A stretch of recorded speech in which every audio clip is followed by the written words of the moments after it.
Hi, hello everybody. So as you know, the Eclipse difficulty and contest for the raid is going to be starting tomorrow on Friday. And a lot of you are probably looking for what are going to be the best options in both your team lineups and your weapon choices in order to tackle it with the best efficiency possible. And here, after doing extensive testing with the proper restrictions in place, I've been able to figure out, with a little bit of help from some other people in the community, including my chat, what the best options to take into the raid will be. When it comes to the first few encounters, like the first two encounters, there's not going to be very much difference in what teams you should bring. Let's get back in it. Wolf is going to be really good and often rather necessary for both the first and second encounter because he's pretty much the only unit in the game who will be able to take care of the blast shinkas efficiently. And as we know, since all of the weapons will be limited to Catalyst 1, Wolf will still have access to his super grenades from the Smart Bomb, but if you've upgraded it further, you will not get any of those boosts, so you will not be receiving the faster charge time, which does help him quite a bit. However, something else to note is that all talents will be disabled, so you will have the less duration on the Wolf's Ignition and also the lower percentage. You will also have the increased cooldown for his super, so you'll get fewer super grenades, and you'll also have some other restrictions, including no longer being able to provide your teammates with Wolf's Dash, which does change some strategies for certain encounters. Even still, he is able to clear rapid fire Shinkas, and he does have the Satya Elixir Smart Bomb Grenade Launcher, so he will be a pretty much necessary unit for the first encounter and the second encounter. You will want to bring at least 2 for second encounter, but preferably around 3 because that way you can guarantee you have at least 1 wolf on both sides. When it comes to the first encounter, bringing 2 wolves should be more than enough, or even just 1 wolf. When it comes to the other characters for first and second encounter, obviously Yolder is going to be excellent in both of those encounters because she's able to deal with rapid fire. She's also able to deal with blast with her sword and also impact with her sword. And when it comes to the shields that she has to face, obviously she can deal with solar shields, she can deal with arc shields, and she can deal with void shields. So Yolder is going to be a stellar option for both the first encounter and the second encounter, especially with higher difficulty combatants that we will be facing. Gwyn will be good in the first encounter, well, less so on the second encounter. Basically, wherever there's impact Shinkas, you can use Gwyn. Beyond that, you can use Ningfei in the second encounter, and he probably will be good. Outside of that, I don't imagine he's going to be super useful. One unit that you may want to consider bringing into the second encounter if you're looking to get faster times is Umeko, because during the phase where you are carrying the fuse, Umeko can use her Void Step to buff the entire squad with some speed boost, and she's the only character who can do this, so that may be a strategy in order to get those faster times. The rest of the units probably aren't going to shift around too much, or you wouldn't really want to shift around your previous squads for those first 2 encounters previous to the best strategies for the original difficulty of the raid. So for first encounter, obviously you're going to want to bring 1 or 2 wolves. You're going to want to bring a couple Yolders or Gwyns. Yolders and Gwyns can kind of fill the same role, so it doesn't really matter too much. You could consider bringing some characters like Umeko. However, you will have to realize they won't really be as good for dealing with the Shinkas that you will be facing, so they will mostly be a support unit if you can afford them in your team comps. And for second encounter, again, just like wolves, your Yolders, not really Gwyns, Ningfei, and Umeko. Those are recommendations. At least 2 wolves for second encounter, maybe 3. Heck, at least 1 Yolder, I'd say, with this weapon setup, and the rest you could really just decide whether or not you want the support Umekos, or if you want Ningfeis for better clear, or if you just want more wolves. Because you could easily clear with just 6 wolves in the second encounter. It's a very, very easy encounter to just brute force through, unless there's significant changes. But all we know, of course, right now are the types of combatants that we're going to be facing, and they're going to be the same types of combatants that we faced in the original difficulty of the raid, so we don't have to shift around our team comps too much. Beyond that, we will go to the third encounter for the raid, and team comps are going to change quite a bit from the original lineups. So you're going to want to bring 1 Tantu, 1 Umeko, at least 2 Estelas, and you're going to want to bring 2 Yolders or Gwyn's, but you can swap out a Yolder or Gwyn with another Estella if you really want the damage. However, that would put a lot of pressure on that singular Yolder or Gwyn to break the impact shields, and I definitely think it's possible, but if it would be optimal, I'm not really sure. When it comes to the damage that we will be able to do, I think it's extremely unlikely that we will be able to hit a 1 phase with the current restrictions that we are facing. Because remember, we are only going to have perk level 1, just the base effects from the artifacts, so no attributes. We're going to have no weapon mods, the first catalyst of the exotic, no gear level bonuses, no talents. So pretty much the only things that we're going to be able to bring into the raid are our relic levels, obviously the exotic catalyst level 1, our mythic weapon rolls, and our like tier 1 set effects for the artifacts. And as you can see right here, those are going to like severely decrease the amount of damage that we're going to be doing.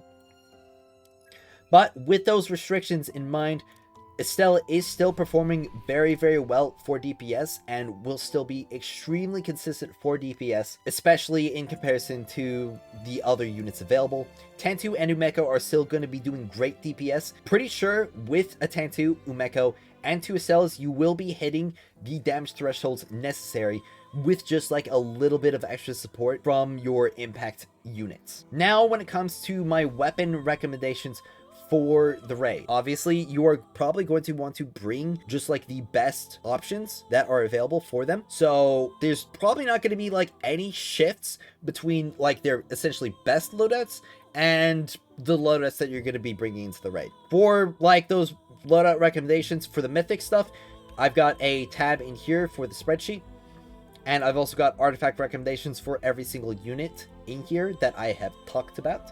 To give you a quick rundown, Wolf, obviously you're going to be bringing the Sworn Oath because it's the only auto rifle, and you're going to be bringing the Sati Elixir Smart Bomb. For Yolder, you're going to be bringing the Kulfi, and you're going to be bringing the Partridge Sky. For Umeko, you're going to be bringing the Total Lockdown Scout Rifle, and you're either going to be bringing a Pranayama Magoichi, or you're going to be bringing Izanagi's Burden. And when it comes to Tantu, it's the same weapon loadout as Umeko. It's Total Lockdown plus either Magoichi or Izanagi's Burden. Now, if you are running Magoichi, you can also run Polaris Lance. Polaris Lance will do really good, like comparatively to Total Lockdown. But when it comes to the damage, I believe due to the restrictions, Izanagi's Burden may outperform Magoichi with just its first catalyst. So that's just what I've heard. Obviously, I haven't been able to test Izanagi's Burden myself because I don't have the weapon. From many different people that I've talked to, I've heard that Izanagi's Burden should be doing at least slightly better damage than the Magoichi, at least with the contest restrictions. Ningfei, if you're bringing him for the second counter, the Kulfi plus the Mahamiyuri, that's what you're gonna want. And Estella, when it comes to damage, since you're only gonna be using her for DPS, Heir Apparent is gonna be the best option for her. You won't have to reload during the entire damage phase, though when it comes to Scorched Earth, and I can just like de-equip my magazine increase mod right here, so I can really showcase it. If you are using Scorched Earth, which if you don't have the Heir Apparent, Scorched Earth is going to be the best option for her. So when it comes to the DPS phase, Scorched Earth is going to be very, very tight in the reload requirement. Okay, you have to essentially instantly put out your tier 3 summon as soon as you get it. Otherwise, you will not be able to get out all 3 summons in a single magazine. So with a fully preloaded summon bar, you would bring out your summon, you bring out your guy there, and then you just like lay into it. Alright, and you're gonna want to look at your bar. Okay, there you go. Level 3 summon, and you can get a level 3 summon out again with that magazine, but it's really tight. Okay, and obviously you're gonna want to reapply the debuff, but I mean, these are still like my full loadout, so you're not going to be dealing as much damage, but that's what you're going to want to do if you're using Scorched Earth. Remember, it's a very tight window without the magazine increase mods, which you will not have access to. Beyond that, like, obviously when you're using Tantu and Umeko and you're using your sniper rifles, you're going to want to use your reload cancel. You can't reload cancel with Izanagi's, but with Umeko's reload speed buff with her Void Step, you'll make very good use of the Izanagi's. Okay, and Umeko with her super is going to debuff and give a full team damage increase, and Tantu is also going to debuff and give a full team damage increase. Well, not debuff, he's going to buff the team with a full team damage increase. And one thing that will definitely make Yolder really, really good, and I definitely recommend bringing one Yolder to the damage phase, and that's because, like, she will be able to deal with the impact shinkas just fine. At least being able to pop the shields, which is what you really need her for, rather than being able to burst them down. She will have access to the Barrier of Starlight, the bubble, and that will protect your entire team through the whole damage phase. So if there are any enemies left over during that phase, or if they spawn more enemies during the damage phase, because this is the hard mode difficulty, the Barrier of Starlight will be able to protect your entire team, and that will definitely help your team comp stay a little bit tighter, because that way you won't be losing damage or like taking too much damage during the damage phase without any of the extra healing that having an extra Tantu well might be able to provide. Now, I believe that covers about everything when it comes to the what to bring, what are going to be the meta options. Obviously, I can talk about the relics as well. Warding Pact, Ring of Conversion, Bellicose Pact, Resonating Pact. This is going to be the best setup for Estella going into the third encounter, which is what you'd want to use her on.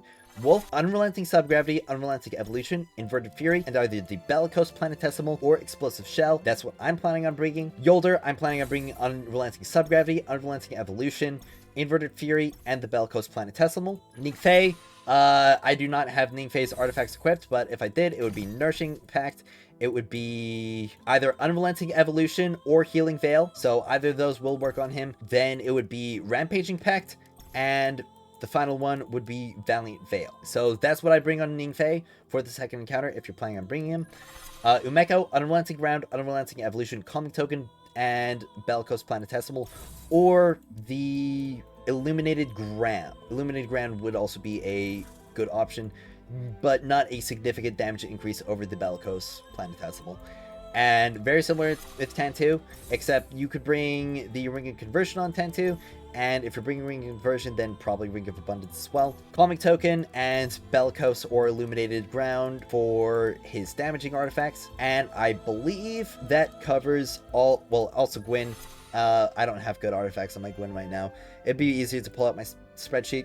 But Gwyn, Ring of Abundance, or Resolute Conjunction, and either Unrelenting Evolution or Healing Veil, and then I'd say Inverted Fury or Bellicose Veil if you want the weapon or ability damage, and then Rampaging Planetesimal for ability damage at the 4th node, or Bellicose Planetesimal for weapon damage in the 4th node. So those are all my main recommendations. Attributes don't matter because they're going to be disabled, and also when it comes to like your artifacts, you can equip literally any artifact. You can equip blue artifacts, and so long as you have the proper set effect that you want, it's going to have the exact same bonus as a like max level exotic artifact with perfect attributes, because it's going to be perk level 1 and they're all going to have all their attributes disabled. So if you are hitting the power threshold, that's all you need. You do not need to care about your attributes, your artifact levels, or your artifact rarities. Obviously, leveling up your relics will benefit.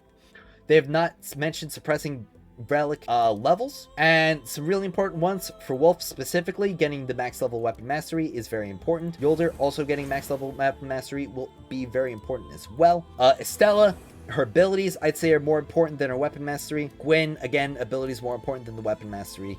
Ningfei, weapon mastery is more important. Tantu, weapon mastery and the well. And for Umeko, the Shadow Shuriken and the weapon mastery are going to be the most important ones for her. I believe that covers absolutely everything. Because of the restrictions, like, you don't really have to worry about anything else. Talents, again, entirely disabled. I really hope this helps you all make better teams for the raid and make it so that you can have a much better time clearing and maybe even getting some high score runs. I hope to see you in that contest race. I hope to see you on the leaderboards. I'm definitely going to be making my own leaderboard run with my own team. I hope you all have a wonderful time with the event. And also, if you're enjoying my coverage of Destiny Rising and would like to keep up to date on all of the best guides, news, and discussions for this game, subscribing to my channel would be the best option for you. Also, I would like to hear your thoughts in the comments below if you're excited about the contest and if you're planning on participating, or if you're planning on just watching and hoping to get some more rewards after the full challenge period has ended. Thank you all so much for watching, and as always, I will see you next time.